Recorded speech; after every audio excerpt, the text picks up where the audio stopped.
আমন্ত্রণ ডিবিসি নিউজের সাপ্তাহিক আয়োজন উপসংহারে। আপনাদের সাথে আছে আমি প্রণব সাহা। উপসংহারে আমরা মুখোমুখি হতে চাই সেই সব ব্যক্তিত্বদের সাথে যাদের সারা জীবনের অবদানে ধন্য হয়েছে বাংলাদেশ। নিজ নিজ ক্ষেত্রে যারা এক একজন রোল মডেল, তরুণদের জন্য, দেশের ভবিষ্যৎ প্রজন্মের জন্য যারা হতে পারেন অনুকরণীয়, অনুসরণীয়, সেই স্বনামধন্য সুখ্যাতজনদের উপসংহারের আলোচনায় আজ আমাদের সাথে আছেন সাবেক তত্ত্বাবধায়ক সরকারের অর্থ উপদেষ্টা ডক্টর এবি মির্জা আজিজুল ইসলাম। আপনাকে স্বাগত এবং কৃতজ্ঞতা ডিবিসি নিউজকে সময় দেওয়ার জন্য। ধন্যবাদ আপনাকে। জি ধন্যবাদ।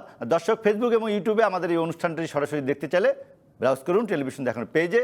আর আজ আমরা কথা বলবো সাবেক তত্ত্বাবধায়ক সরকারের অর্থ এবং পরিকল্পনা বিষয়ে উপদেষ্টা ডক্টর এবি মির্জা আজিজুল ইসলাম। মির্জা আজিজুল ইসলাম, আমি শুরুতেই জানতে চাই আপনার কাছে, অনেকদিন পরে এই করোনার সময় আমরা প্রযুক্তির কারণে একটু অসুবিধার মধ্যে যুক্ত করেছি আপনাকে স্টুডিওর সঙ্গে অনলাইনে।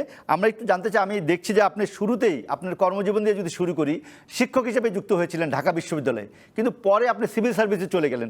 এইটা কখনো শোনা হয় না, অর্থনীতি অনেক বিশ্লেষণ শুনি আপনার কাছে, কিন্তু এইটা কখনো জানা হয় নাই যে কেন আপনি শিক্ষকতা থেকে সিভিল সার্ভিসে গেলেন। মির্জা আজিজুল ইসলাম, দেখুন, শিক্ষকতা ছেড়ে সিভিল সার্ভিসে যোগদান করার পিছনে মূল কারণ হচ্ছে যে এটা আমার ছোটবেলা থেকেই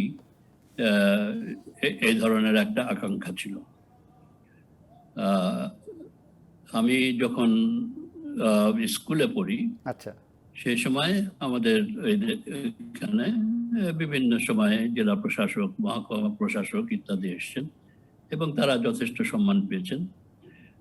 সুতরাং এই দৃশ্য দেখে আমার মনে ওইরকম একটা অভিলাষ জন্মেছে। আচ্ছা, তো তবে কথা হচ্ছে যে সাধারণত আপনি যদি ব্যাকগ্রাউন্ড দেখেন তাহলে দেখবেন অনেকেই যারা সিভিল সার্ভিসে জয়েন করেছেন তাদের কর্মজীবনে শুরু হয়েছে শিক্ষকতার মাধ্যমে। এর কারণ হচ্ছে যে পরীক্ষার সময়ের একটা প্রস্তুতি, এজ ফ্যাক্টর ইত্যাদি বিবেচনা নিয়ে ফল প্রকাশ এবং সিভিল সার্ভিস পরীক্ষা দেওয়া এবং তার ফল প্রকাশ এর মধ্যে একটা সময়ের ব্যবধান ছিল সবসময় 2-3 বছর। সেই সময়টা অনেকেই এই শিক্ষকতা নিয়োজিত ছিলেন এবং আমিও তার মধ্যে একজন। এবং এটা একটা দিক যে যদি আমি দেখি, আমি যে আপনি শিক্ষকতা শুরু করেছেন, এখন যখন সিভিল সার্ভিস থেকে অবসরে গেলেন এবং একটি মন্ত্রণালয়ের দায়িত্ব পালন করলেন একটি সরকারে, আবার আপনি শিক্ষকতার সঙ্গে যুক্ত আছেন। ব্র্যাক ইউনিভার্সিটিতে আমি জানি যে আপনি ভিজিটিং প্রফেসর হিসেবে নিয়মিত শিক্ষার্থীদের পড়াচ্ছেন। এখন এই জীবনটা কিভাবে দেখেন? একটা শিক্ষক ছিলেন, সিভিল সার্ভিস করলেন, আপনি সিকিউরিটি এক্সচেঞ্জ কমিশনের চেয়ারম্যানও ছিলেন, আপনি জাতিসংঘেও কাজ করেছেন, আবার শিক্ষকতায় কাজ করছেন। এই যে সিভিল সার্ভিস থেকে শিক্ষকতা, এখন এই জীবনটা কিভাবে আপনি মূল্যায়ন করেন এটাকে? দেখুন, শিক্ষকতার পিছনে আমার মূল উদ্দেশ্য এবং লক্ষ্য হচ্ছে যে আমার যতটুকুই জ্ঞান আছে সেটাকে শেয়ার করা। আচ্ছা, এবং নতুন প্রজন্ম যারা তাদেরকে আমার যে জ্ঞানটুকু আছে সেটা তাদের সাথে শেয়ার করে তাদেরকে আলোকিত করা এবং তাদের দেশের বিভিন্ন অর্থনৈতিক কর্মকাণ্ড সম্পর্কে তাদের মনে আগ্রহ জাগানো ইত্যাদি। তো আমি কিন্তু যখন জাতিসংঘে কাজ করেছি সে সময় কিন্তু আমি কিছু কিছু শিক্ষকতা করেছি এই অর্থে যে ধরুন যখন নিউ ইয়র্কে ছিলাম তখন কুইন্স ইউনিভার্সিটি এবং নিউ ইয়র্ক স্টেট ইউনিভার্সিটি এদের এখানে আমি কিছু কিছু লেকচার দিয়েছি। যখন আমি ব্যাংককে ছিলাম তখন আমি চুরালঙ্কন ইউনিভার্সিটি এবং থমাসাত ইউনিভার্সিটিতে লেকচার দিয়েছি। তো কাজেই মানে যদিও অন্য প্রতিষ্ঠানে মূলত কাজ করার সময়ও শিক্ষকতার প্রতি আগ্রহটা আমার ছিল এবং তার কিছুটা বহিঃপ্রকাশ ঘটেছে এখনো করছেন এই সমস্ত গেস্ট লেকচার হিসেবে।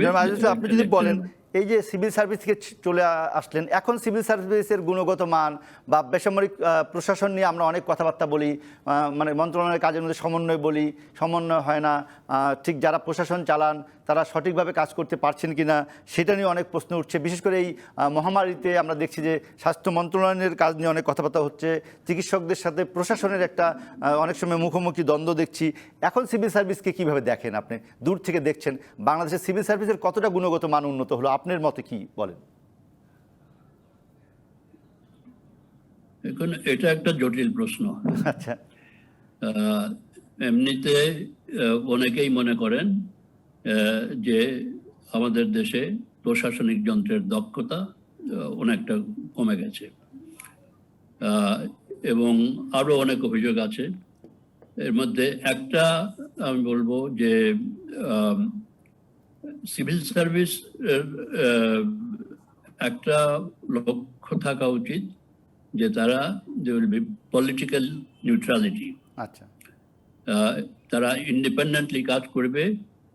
তবে আলটিমেটলি যে কোনো গণতান্ত্রিক সরকারে আপনার ক্যাবিনেট বা মন্ত্রী পর্যায়ে যে সিদ্ধান্ত হবে সেই সিদ্ধান্তটা তারা বাস্তবায়ন করবে, এবং সেই সিদ্ধান্তগুলো তো রাজনৈতিক।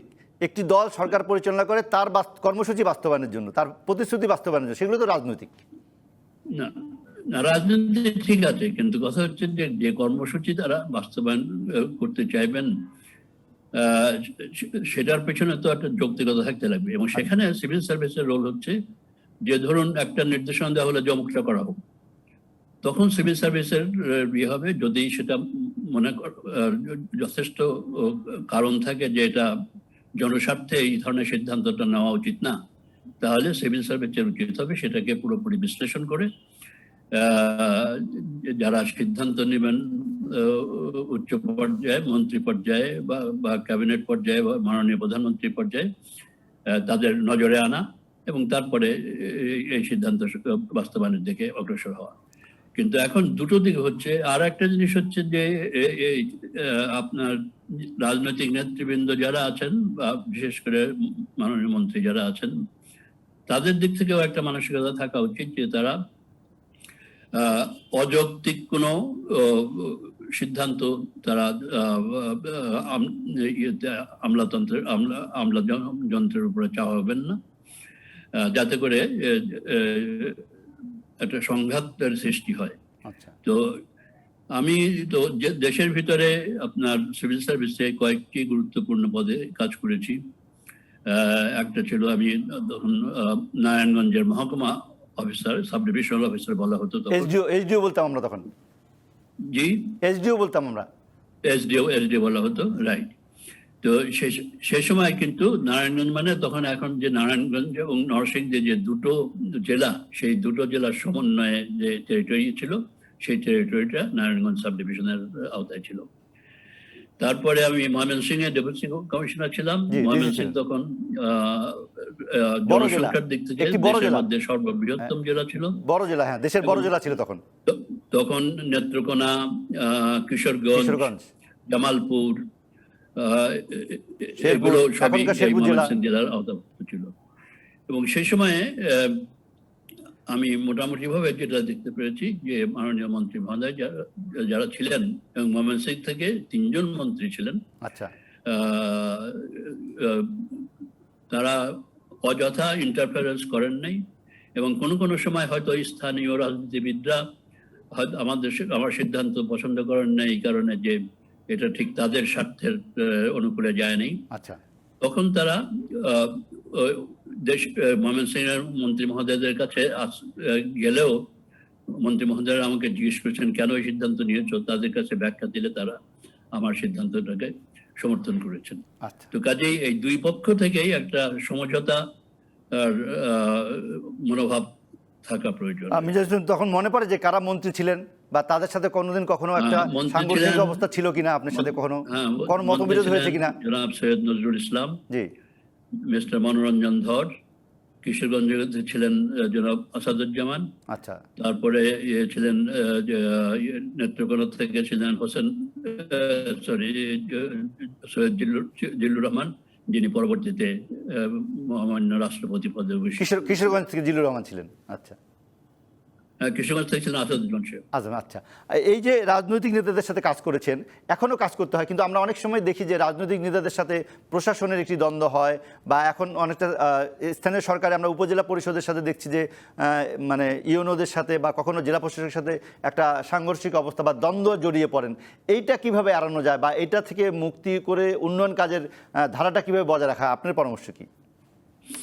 না, এখানে যেটা হচ্ছে যে মূল বিষয়টা হচ্ছে যে ঊর্ধ্বতন মহলে, অর্থাৎ বিশেষ করে মন্ত্রী পর্যায়ে যারা আছেন, ধরেন আপনি আহ, এই যে উপজেলা পরিষদ, উপজেলা চেয়ারম্যান, এবং উপজেলা নির্বাহী অফিসার, তাদের মধ্যে অনেক সময় হয়তো একটা ইয়ে লাগে। তো সেখানে আমি যদি প্রথম কথা হলো যিনি ইউএনও আছেন তারও বুঝতে লাগবে যে যিনি উপজেলার চেয়ারম্যান নির্বাচিত হয়েছেন তিনি একজন নির্বাচিত প্রতিনিধি। তো যতক্ষণ পর্যন্ত তিনি সৎ পরামর্শ দেবেন ততক্ষণ পর্যন্ত সেই সৎ পরামর্শটা গ্রহণ করতে ইতস্তত করা উচিত না। নম্বর। অন্যদিকে যিনি নির্বাচিত হয়েছেন তারও বুঝতে লাগবে যে উপজেলা নির্বাহী অফিসার একজন সরকারি কর্মকর্তা, তার একটা নির্দিষ্ট নিয়ম কানুন আছে, যেমন ধরুন সেটা টেন্ডারের ব্যাপারে হোক বা একটা স্কুল সিলেকশনের ব্যাপারে হোক ইত্যাদি নানা রকমের সিদ্ধান্তের ক্ষেত্রে যে সমস্ত নীতিমালা আছে সরকারি, সেই নীতিমালা মেনেই তাকে চলতে লাগবে।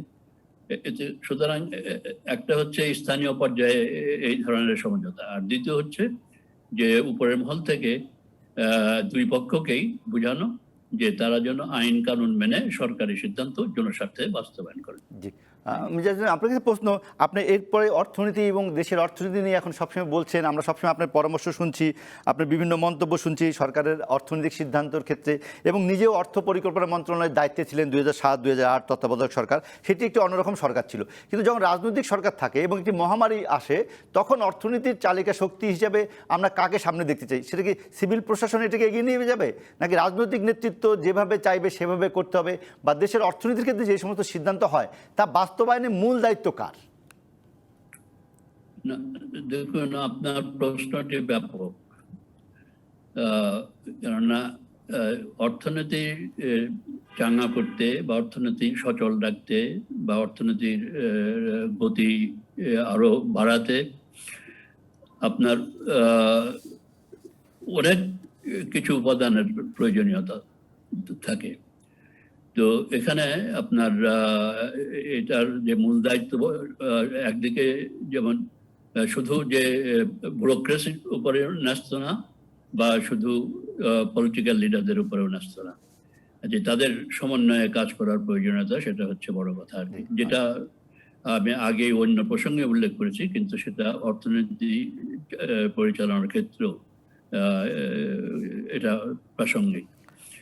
তো এখন আপনার এই বর্তমান পরিস্থিতিতে সম্পর্কে যদি বলতে চান, যে আমি সুনির্দিষ্ট করে যদি বলি, আপনি কয়েকদিন আগে একটি মন্তব্য করেছেন যে প্রণোদনার সঠিক ব্যবহার জরুরি। আমরা জানি যে অর্থনীতির ক্ষেত্রে সচল করার ক্ষেত্রে আমরা জীবন জীবিকার বিতর্কে ছিলাম, এবং আমরা দেখলাম যে প্রায়োরিটি পেল বা অগ্রাধিকার পেল কিন্তু জীবিকাটাই, কারণ অর্থনীতির চাকা সচল না থাকলে জীবনও বাঁচানো যাবে না। সেই হিসেবে আমরা দেখলাম যে প্রণোদনা থেকে শুরু করে নানা রকম অর্থনৈতিক কর্মকাণ্ড কিন্তু আমরা চালু করে দিলাম। এবং আপনি এক্ষেত্রে একটি কথা বলেছেন যে প্রণোদনার সঠিক ব্যবহার জরুরি। আমরা দেখলাম যে প্রায় 1 লক্ষ কোটি টাকার উপরে প্রণোদনা নানা ক্ষেত্রে, এসএমই ক্ষেত্রে 20,000 কোটি টাকা, অমুক ক্ষেত্রে এত টাকা, এই যে দেওয়া হলো, কৃষিক্ষেত্রে দেওয়া হলো, এইটা বলছেন যে প্রণোদনার সঠিক ব্যবহার জরুরি। আপনি কি মনে করছেন যে প্রণোদনা ঘোষণা করা হয়েছে তার ব্যবহার সঠিক হচ্ছে না? এখানে দুটো বিষয় আছে। একটা হচ্ছে যে প্রণোদনা প্যাকেজ দেওয়া হয়েছে, আপনি যে যথার্থই বলেছেন, কয়েকদিন আগে আমি যে পরিসংখ্যান দেখেছি সেটা ছিল প্রায় 1,11,000 কোটি টাকা মতো, এবং যেটা ইকুইভ্যালেন্ট টু 3.7% অফ জিডিপি।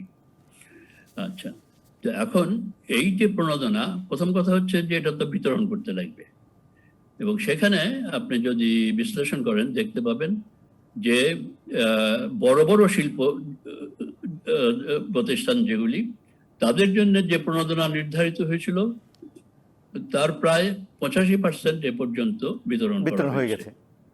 কিন্তু ফার্ম সেক্টর অর্থাৎ কৃষিখাত এবং micro cottage small medium industry, তাদের জন্য যে প্রণোদনা নির্ধারণ করা হয়েছিল তার মাত্র 15% মতো বিতরণ হয়েছে। কাজে 1 নম্বর হচ্ছে যে এই প্রণোদনা বিতরণ। দ্বিতীয় হচ্ছে যাদেরকে দেওয়া হচ্ছে সেই আইডেন্টিফিকেশন। তো এখানে আইডেন্টিফিকেশনের ক্ষেত্রেও কিছু কিছু সমস্যা আছে। তৃতীয়ত হচ্ছে যে এর বাইরে যে সামাজিক নিরাপত্তা বেষ্টনীর আওতায় যে সমস্ত প্যাকেজ দেওয়া হয়েছে এবং ভিজিএ, তারপরে ভিজিডি, ওপেন মার্কেট সেল, তারপরে ক্যাশ গ্রান্ট, যাদের ইনকাম লস হয়েছে তাদের অনেকের জন্য, মানে পারিবারিক সাহায্য ইত্যাদি। সেই সব ক্ষেত্রে বিশেষ করে আপনার আমি মিডিয়া রিপোর্টে যেটা দেখতে পাই যে ধরুন ভিজিডি, ভিজিএফ এর চাল ব্ল্যাক মার্কেটে অনেক ক্ষেত্রে বিক্রি হয়, কিছু কিছু ক্ষেত্রে ধরা পড়ে।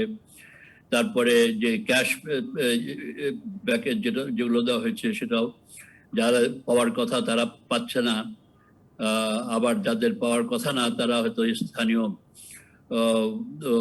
নেতৃবৃন্দের প্রভাবে তারা পাচ্ছে। যে এই ধরনের যে আমি বলবো মানে অপব্যবহার বা অনাকাঙ্ক্ষিত বিতরণ, অনাকাঙ্ক্ষিতভাবে বিতরণ, এর থেকে বেরিয়ে এসে আমাদেরকে নিশ্চিত করতে লাগবে যে প্রণোদনা প্যাকেজগুলো যেগুলো দেওয়া হয় সেগুলো যেন সঠিকভাবে বিতরণ করা। আমি একটি বিরতিতে যাবো, আমি যাচ্ছিলাম তার আগে একটি প্রশ্ন করে যেতে চাই। এই যে আপনি বললেন এখানে দুটি জায়গা যদি দেখেন আপনি, একটি হলো যে স্থানীয় সরকার, স্থানীয় প্রশাসন, রাজনৈতিক নেতৃবৃন্দ মিলে তালিকা করছে, যেটা আপনি নগদ সহায়তার কথা বলছিলেন, একদম দরিদ্রদেরকে দেওয়া, যেটা প্রধানমন্ত্রী তহবিল থেকে দেওয়া হয়েছে, সরকার দিয়েছে, সেটি একটি। আরেকটি হলো প্রণোদনা, যেটি ব্যাংকের মাধ্যমে যাচ্ছে, সেটা কিন্তু একরকম ঋণ। সেক্ষেত্রে আমরা দেখলাম যারা বড় গোষ্ঠী, বড় লোক বা ধনী শিল্পপতি বা গার্মেন্টসের মালিক তারা পেয়ে গেল, কিন্তু ক্ষুদ্র যারা বেশি ক্ষতিগ্রস্ত তারা পেল না। আমরা কি ব্যাংকে দায়ী করব, নাকি নেওয়ার মতন অবস্থা নাই? এই জায়গাটার বিশ্লেষণটা কী হবে? আর ওই যে স্থানীয় প্রশাসন, রাজনৈতিক নেতৃত্ব মিলে সঠিকভাবে করলো না, যতটুকু অভিযোগ উঠে, যদিও সরকার মনে করে যে বেশিরভাগটাই সঠিকভাবে গিয়েছে, এ ব্যাপারে আপনি মন্তব্য জানবেন বিরতির পর। দুটো কিন্তু দুই জায়গায়, একটা নগদের ক্ষেত্রে আমরা দেখলাম যে অনিয়ম হলো, আর বড়দের ক্ষেত্রে পেয়ে গেল, কিন্তু ক্ষুদ্র মাঝারিরা পেল না, যারা বেশি ক্ষতিগ্রস্ত হয়েছে, যারা অনেকদিন টিকে থাকতে পারবে তারা কিন্তু ঠিকই পেয়ে গেল, কিন্তু যারা টিকে থাকতে পারছে না তারাই কিন্তু পাচ্ছে না। এই যে একটি অব্যবস্থাপনা কিছুটা বলবো আমরা, সেটিকে কিভাবে মূল্যায়ন করবেন? আপনার পরামর্শ শুনবো বিরতির পর। দর্শক, আমরা একটি বিরতিতে যাচ্ছি, বিরতির পর এসে আবার কথা বলবো মির্জা আজিজুল ইসলামের সাথে। দর্শক আমন্ত্রণ, আবারও বিরতির পর আমরা ফিরে এলাম। আমাদের এই উপসংহারে আজকে আলোচনা আছেন সাবেক তত্ত্বাবধায়ক সরকারের অর্থ পরিকল্পনা উপদেষ্টা এবং বর্তমানে ব্র্যাক ইউনিভার্সিটির ভিজিটিং প্রফেসর অধ্যাপক এবিএম মির্জা আজিজুল ইসলাম। আমরা কথা বলছিলাম প্রণোদনা নিয়ে। মির্জা আজিজুল ইসলাম, আমি দুটি ভাগ করেছিলাম, একটি হলো স্থানীয় প্রশাসন এবং রাজনৈতিকভাবে বিতরণের টাকা, যেটি তালিকা করতে গিয়ে কিছুটা ভুল হয়েছে বা কিছুটা অভিযোগ উঠেছে। আরেকটি হলো যে প্রণোদনা পেল না যারা টাকা ক্ষতিগ্রস্ত হয়েছে, ক্ষুদ্র মাঝারি আলারা, সেখানে আপনি বলছেন যে মাত্র 15% বিতরণ হয়েছে, যেখানে আমাদের প্রায় 20,000 কোটি টাকা ছিল। এই যারা বেশি ক্ষতিগ্রস্ত হলো তারা যে পেল না, আমরা কি ব্যাংকে দায়ী করব, নাকি তারা নেওয়ার সক্ষমতা নাই? এই জায়গাটা আপনার পরামর্শ কি? এখানে আমার মনে হয় যে ডিমান্ড সাইড এবং সাপ্লাই সাইড উভয় দিক থেকে সমস্যা আছে। সাপ্লাই সাইডের সমস্যা হচ্ছে যে এখানে যে আপনার এটা তো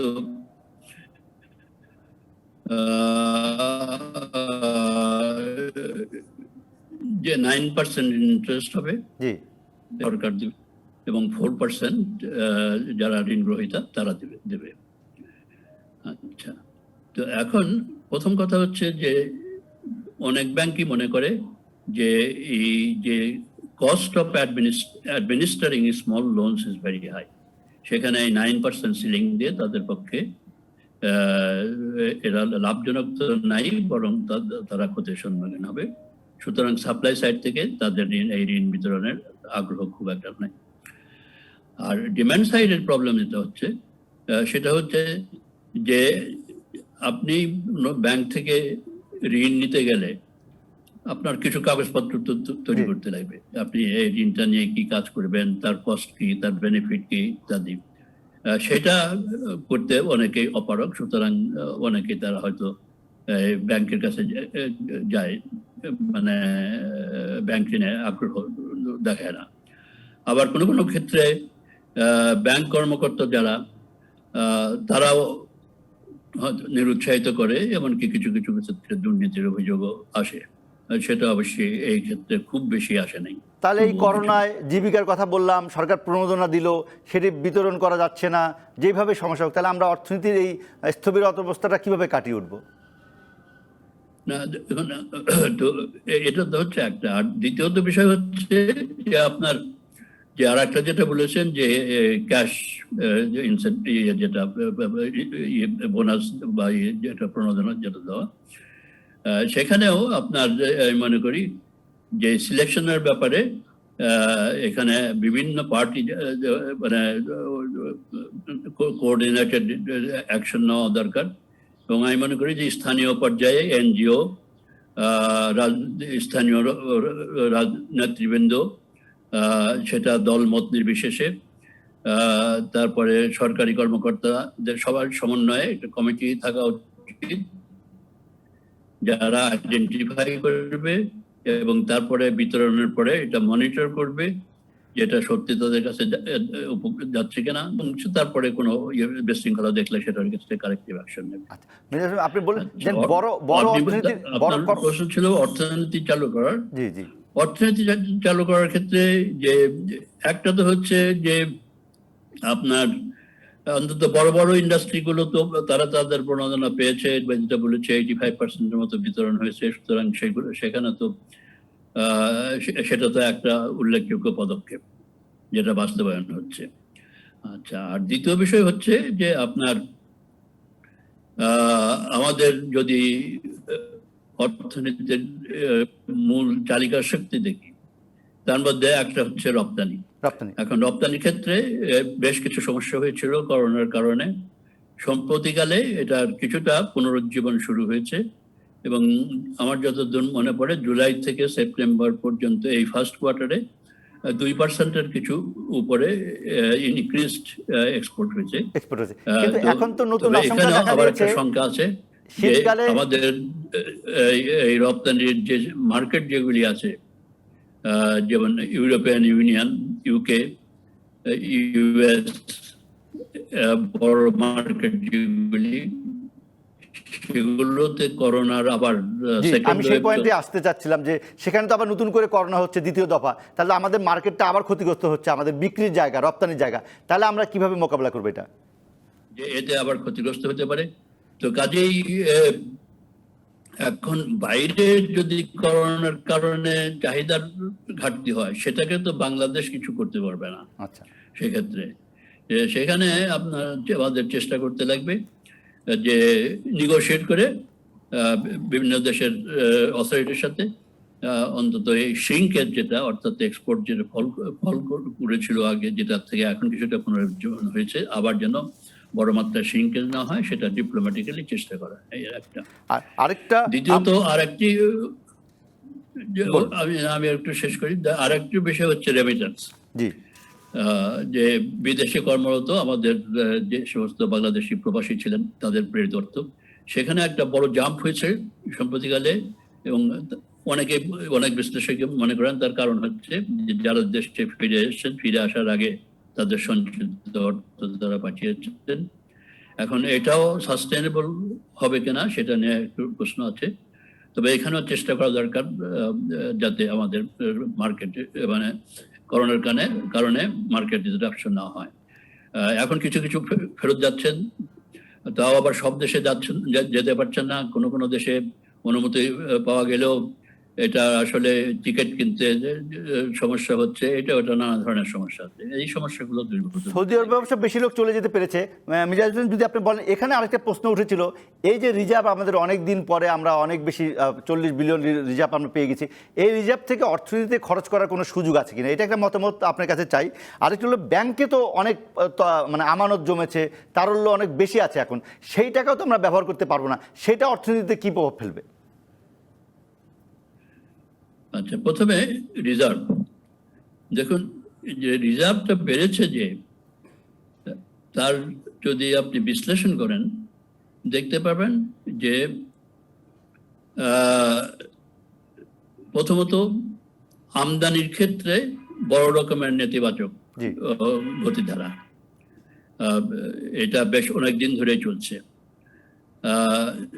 এবং তো কাজেই এই যে ফরেন ট্রেড সেক্টরে এটা হাই এক্সপোর্টের জন্য না, কিন্তু ইম্পোর্ট ডিক্লাইন করার ফলে, ইম্পোর্ট কমে যাওয়ার ফলে, হ্রাসের ফলে এখান থেকে আপনার ট্রেড অ্যাকাউন্টে আমাদের পরিস্থিতি মানে রিজার্ভটা বেড়েছে ডেফিসিট আর কি। কমে গেছে বা ট্রেড সারপ্লাস হয়েছে। দ্বিতীয়ত রেমিটেন্স, যেটার কথা আমি আগে উল্লেখ করেছি। তৃতীয়ত হচ্ছে যে আপনার এড সাপ্লাই। এই করোনার কারণে বিভিন্ন আন্তর্জাতিক প্রতিষ্ঠান থেকে আপনার World Bank, IMF, Asian Development Bank, তারপরে AIIB, Asian Infrastructure Investment Bank, Islamic Development Bank, এদের কাছ থেকে বেশ বড় মাত্রায় weak disbursing supply of aid এসছে, যার ফলে রিজার্ভ বেড়েছে। এখন এই কোনোটাই তো লং রানে খুব বেশি সাস্টেনেবল না, সুতরাং এই সেই জন্য এই রিজার্ভ রিজার্ভ ভেঙে কোনো অর্থনৈতিক উন্নয়নের কাজে লাগানোর কোনো মানে সুফল পাবো কিনা, বা সেটা আপনি সাপোর্ট করবেন কিনা, কোনো মেগা প্রজেক্টে বা কোথাও এই রিজার্ভ খরচ করা? জি, রিজার্ভকে আমরা এই আমাদের দেশের স্থানীয় উন্নয়নের কাজে খরচ করতে পারি কিনা, বা কোনো বিশেষ প্রকল্প নিতে পারি কিনা এই রিজার্ভ থেকে? না, আমি যেটা বলছি যে এই ব্যাপারে অত্যন্ত সতর্কতার সাথে অগ্রসর হওয়া উচিত। তার কারণ হচ্ছে রিজার্ভ ইটসেলফ আচ্ছা কতদিন এটা সাস্টেইনড হবে, যেটা ডায়াগনোসিস আমি করেছি সেটা নিয়ে যথেষ্ট প্রশ্ন আছে। আচ্ছা এবং যদি এইটা করার ফলে রিজার্ভে একটা বড় রকমের পতন হয়, তখন কিন্তু আরো অন্য সমস্যা চলে আসে। কেননা তখন আপনার দেশে বিদেশি বিনিয়োগ যেটাই আসছে সেগুলো কমে যেতে পারে, এবং তার ফলে আপনার এক্সচেঞ্জ রেটে একটা বড় রকমের ডেপ্রিসিয়েশন হতে পারে, যেটা মূল্যস্ফীতি এবং অর্থনৈতিক কর্মকাণ্ডকে বিঘ্নিত করতে পারে। কাজে আমি মনে করি এই ব্যাপারে অত্যন্ত সতর্কতার সাথে অগ্রসর মানে হওয়া উচিত। এবং এটা চট করে ফরেন রিজার্ভে হাত দেওয়া ঠিক হবে না, চট করে ফরেন রিজার্ভে হাত দেওয়া ঠিক হবে না। আনপ্রেসিডেন্টেড অ্যাকশন হবে যে রিজার্ভ থেকে স্থানীয় প্রকল্পের জন্য ধার নিয়ে সরকার। আচ্ছা, আর একটা বিষয় হচ্ছে যে আপনি বলেছিলেন যে ব্যাংক খাতে তারুণ্য। মির্জা ইসলাম, আমি এইটা একটু থামাতে চাই, আমরা এই প্রশ্নটা নিতে চাই, প্রশ্নের জবাবটা বিরতির পর, ব্যাংকের বিষয়টা। আমরা একটা ছোট্ট বিরতি নেই, বিরতির পর এসে আবার কথা বলবো মির্জা ইসলামের সাথে। আপনারা সঙ্গে থাকুন।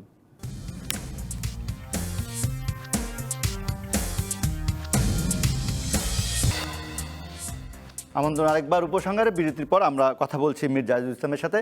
মির্জা ইসলাম, আপনার কাছে প্রশ্ন ছিল যে ব্যাংকের অবস্থাটা, ব্যাংকে কিন্তু আমানতও অনেকটা বেড়েছে আমরা শুনছি এবং আমরা দেখছিও তাই। আবার ব্যাংক কিন্তু এই 1 লক্ষ কোটি টাকা বিতরণের একটি ব্যবসাও পেয়েছিল, সরকারের এই প্রণোদনার টাকা বিতরণের। কিন্তু তারপরেও কি ব্যাংকের অবস্থা যে খুব ভালো হয়েছে এমন না, এবং এই যে আমানত পড়ে থাকলো, অলস আমানত, এই জন্য কিন্তু বাংলাদেশ এবং তাদেরকে পুঁজিবাজারে নিয়োগ করার জন্য চাপ দিচ্ছে, এবং তাদেরকে কিন্তু ক্রেডিট গ্যারান্টিও দেওয়া হয়েছে। তারপর আপনি বলছিলেন যে তারা ক্ষুদ্র ঋণে উৎসাহিত হচ্ছে না বা দিচ্ছে না। তাহলে ব্যাংকের কাছে আমাদের প্রত্যাশাটা কি হবে, বা ব্যাংক ব্যবস্থার যে ভঙ্গুর অবস্থা ছিল সেখান থেকে এই করোনার অর্থনীতিতে তাদের অবস্থা আর কি হবে, আপনি কি মনে করেন? দেখুন, ব্যাংকের ক্ষেত্রে যে অতিতারল্যের কথা বলা হয়, এটা একটু বিশ্লেষণ করা দরকার যে এর কম্পোনেন্ট গুলো কি। অতিতারল্যের দুটো কম্পোনেন্ট, একটা হচ্ছে যে ক্যাশ, যেটা কেন্দ্রীয় ব্যাংকে জমা রাখে ব্যাংকগুলি,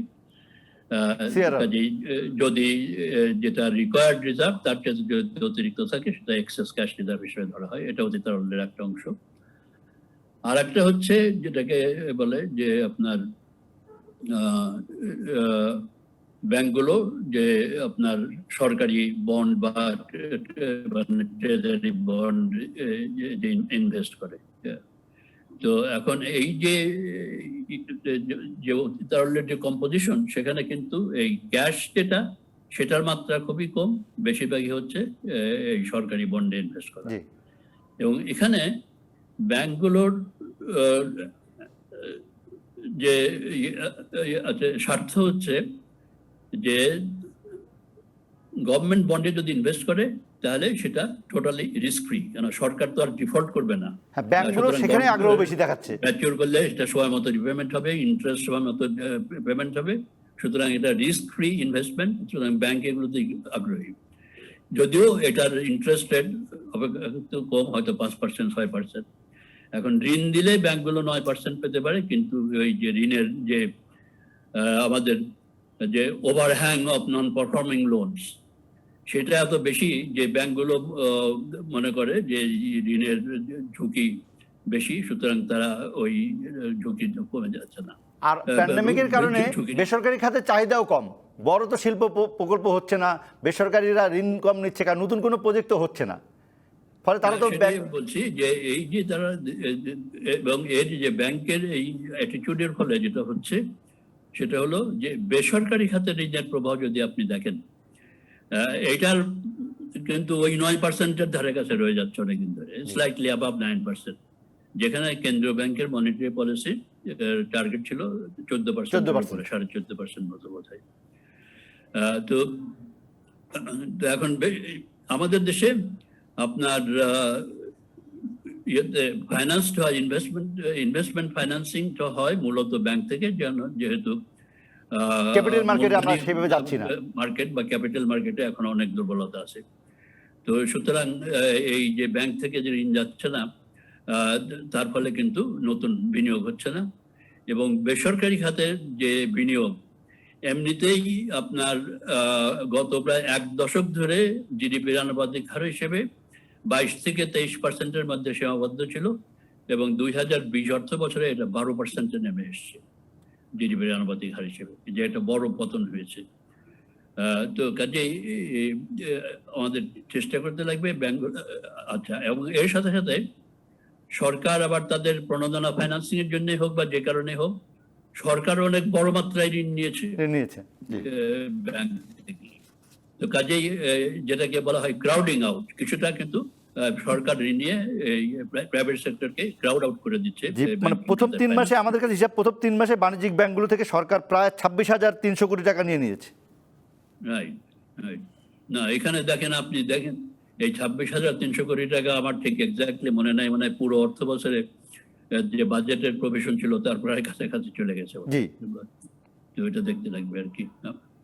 তো কাজেই এই নানাবিধ কারণে কিন্তু দেশের বিনিয়োগ ব্যাহত হচ্ছে আর কি। তো বিনিয়োগ ছাড়া প্রবৃদ্ধি যে 20-21 অর্থ বছরে 8.2% টার্গেট, সেটা অর্জন করা, এটা নিয়েও তো নানা মতভেদ আছে। বিশ্বব্যাংক তো বলছে যে এটা হবে না, আবার অন্য সংস্থা বলছে যে 8.2% প্রবৃদ্ধি অর্জন করা সম্ভব হবে না। কিন্তু আবার একটা কথা যে চলে আসলো যে আমাদের অর্থনীতির অবস্থা বা জিডিপির অবস্থা ভারতের থেকে ভালো হয়ে গেল, সেটা কতটা, এটা কি ঠিক কিনা? না, এটা আপনার ভারতের চেয়ে প্রথম কথা হলো যে 1 বছরে কত 20-25 টাকা পার ক্যাপিটা ইনকাম বেশি হয়েছে। ঠিক এক্সাক্ট সংখ্যাটা আমার মনে নাই, বা 25 টাকা বা 30 টাকা এরকম বেশি হয়েছে। কিন্তু প্রথম কথা হচ্ছে যে এটা হলো পার capital income at current prices এবং কারেন্ট এক্সচেঞ্জ রেট। কিন্তু আপনার যদি দেখেন, যদি পারচেজিং পাওয়ার দিয়ে যদি আপনি বিবেচনায় নেন, তাহলে দেখবেন ভারতের পার ক্যাপিটা ইনকাম এখন আমাদের চেয়ে বেশি। সুতরাং এটা ঠিক আছে, যেটা হয়েছে এটা আমাদের অর্থনৈতিক ক্ষেত্রে কিছুটা অগ্রগতি অব্যাহত আছে, বেশ কিছুটা। সেই জন্য আমাদের এটা একটা উৎসাহব্যঞ্জক নিঃসন্দেহে। তবে আমি মনে করি এটা আত্মতুষ্টির বিষয় না, কারণ এখন আমাদের অনেক সামনে আমাদের অনেক বাধা আছে, অনেক চ্যালেঞ্জ আছে। এখনো করোনার দ্বিতীয় ঢেউয়ের আশঙ্কায় আমরা আছি। এবং মিজাজ, আপনি যদি বলেন এর সঙ্গে, আপনি একটু ক্যাপিটাল মার্কেটও বলছিলেন অল্প একটু, আপনি সিকিউরিটি এক্সচেঞ্জ কমিশনের চেয়ারম্যানও ছিলেন।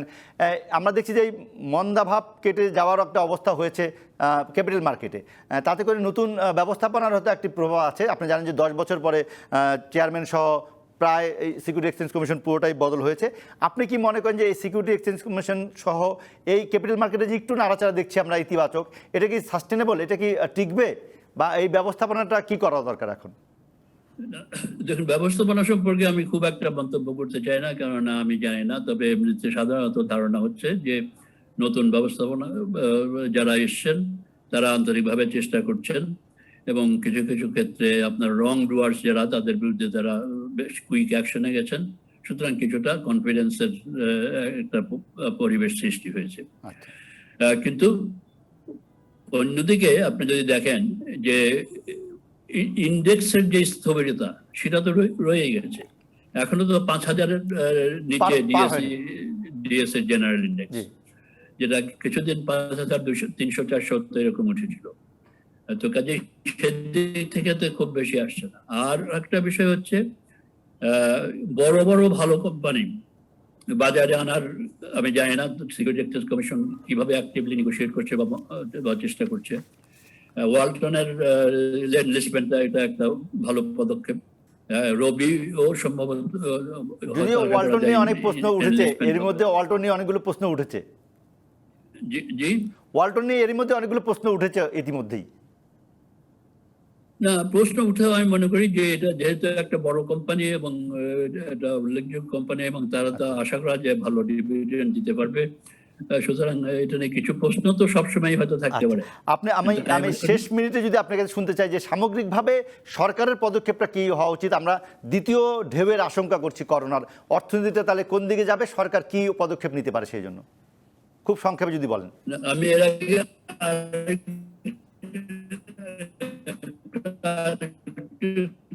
খুব তাড়াতাড়ি বলি যে সরকারি কোম্পানি যেগুলি ক্যাপিটাল বলবো 26টা কোম্পানি আইডেন্টিফাই করেছে, তার তো একটা এখন পর্যন্ত আসেনি, সেদিকে সচেষ্ট হওয়া উচিত। আর আপনি যেটা বলেছেন সেটা তো একটা ব্যাপক প্রশ্ন। প্রথম কথা হচ্ছে যে যদি আবার ব্যাপক হারে আমাদের দ্বিতীয় ধাপের তখন কি ধরনের রেস্ট্রিকশন দিতে লাগবে সেটা একটা প্রশ্ন থেকে যাবে। দেখুন এই ফ্রান্স, জার্মানি, স্পেন তারা কিন্তু আবার নতুন করে নানা রকমের রেস্ট্রিকশন দিয়েছে এই দ্বিতীয় করোনার কারণে। যদি আমাদের কি ব্যবস্থা নেওয়া উচিত যদি একটু সংক্ষেপে বলেন, আমরা শেষ করব। এবং জীবন রক্ষার কারণে যদি আরো রেস্ট্রিকশন ইম্পোজ করতে লাগে তাহলে স্বভাবতই অর্থনীতি ক্ষতিগ্রস্ত হবে এবং এর ফলে লোকে কাজ হারাবে, পারিবারিক পর্যায়ে আয় কমে যাবে, তখন দেশের সার্বিক চাহিদা কমে যাবে, তার ফলে উৎপাদন ব্যাহত হবে। কাজে সেখানে সরকারকে চেষ্টা করতে লাগবে যে প্রয়োজনে বাজেট ঘাটতি আরো বাড়িয়ে প্রণোদনা যাতে অব্যাহত থাকে, এগ্রিগেট ডিমান্ডের শর্টফল যাতে মিট করা যায় এবং যথেষ্ট মাত্রায় সতর্কতা অবলম্বন করে করতে হবে এখন থেকেই। ফ্যাক্টরি, কারখানা, শিল্প কারখানা ইত্যাদি এগুলোর উৎপাদন যাতে চালু রাখা যায় সেদিকে চেষ্টা করতে লাগে। ধন্যবাদ মেজাজুল ইসলাম, আপনাকে অসংখ্য ধন্যবাদ এবং কৃতজ্ঞতা আমাদেরকে সময় দেওয়ার জন্য। আজকের মতো বিদায় নিচ্ছি। উপসংহার থেকে ফিরবো আগামী শুক্রবার। থাকবেন নতুন অতিথি, থাকবেন আপনারা ডিবিসি নিউজের সঙ্গে, থাকুন 24 ঘন্টা।